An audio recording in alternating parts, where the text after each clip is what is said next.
नासिन ईद उल अज़हा जे ॿिए ॾिहाड़े ते लतीफ़ाबाद वारे इलाइक़े में बिजली जो ट्रांसफार्मर फाटण वारे दिल ॾारींदड़ वाक़े ते पूरे इलाइक़े में सोग जी लहर छायल आहे। तफ़सील इरफान अली बुघियो जी इन रिपोर्ट में।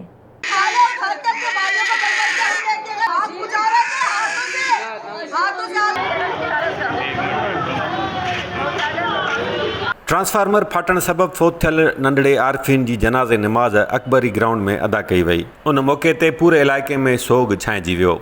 ॿुधायो वञे थो त 10 वरनि जो नींगर आरफीन ट्रांसफार्मर धमाके वक़्तु पाड़े में रांदि खेॾी रहियो हो। हिन दिल ॾारींदड़ वाक़े ते पूरे इलाइक़े में ॾुख ऐं कावड़ जी लहर छायल आहे।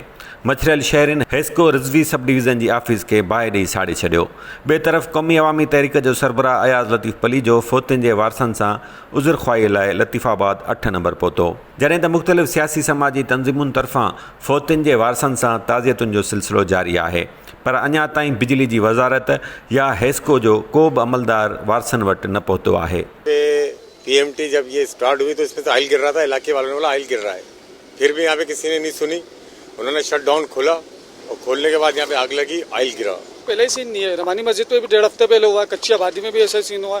11,000 की वार्ड लाइन ना आए दिन 2 दिन बाद गिर जाती है, इसका मेंटेनेंस सही हो नहीं रहा। ये अभी रखे गए 2 घंटे बाद इसका ना अप डाउन हो रहा है, यानी काम प्रॉपर सही कर ही नहीं रहे, ईमानदारी से काम हो नहीं रहा। सारी रात ऑयल टपका है, सब कुछ हुआ है। उनको जब आए हैं वो सही करने, वो उनको बोला भाई कि ये ऑयल टपक रहा है, ये नहीं चलेगा, नहीं चलेगा चलेगा।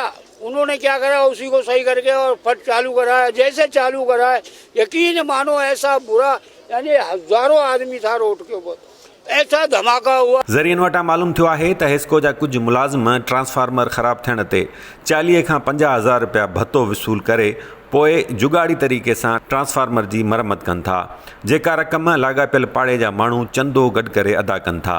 जेसिताईं रक़म गॾु नथी थिए तेसिताईं हेस्को जा मुलाज़िम ट्रांसफार्मर जी मरम्मत नथा कनि। ॼाणायल ट्रांसफार्मर जी बि जुगाड़ी ऐं अणपूरी मरम्मत थियण सबबि हेॾो वॾो हादसो पेश आयो, पर हेस्को में हलंदड़ वॾे पैमाने ते करप्शन ऐं उन करप्शन सबबि माण्हुनि जी जानियुनि खे पहुचंदड़ गरे नुक़सान ते अमलदारनि खां को पुछण वारो नाहे। कैमरामैन यासिर कुराई सां गॾु इरफान अली बुघियो, आवाज़ न्यूज़, हैदराबाद।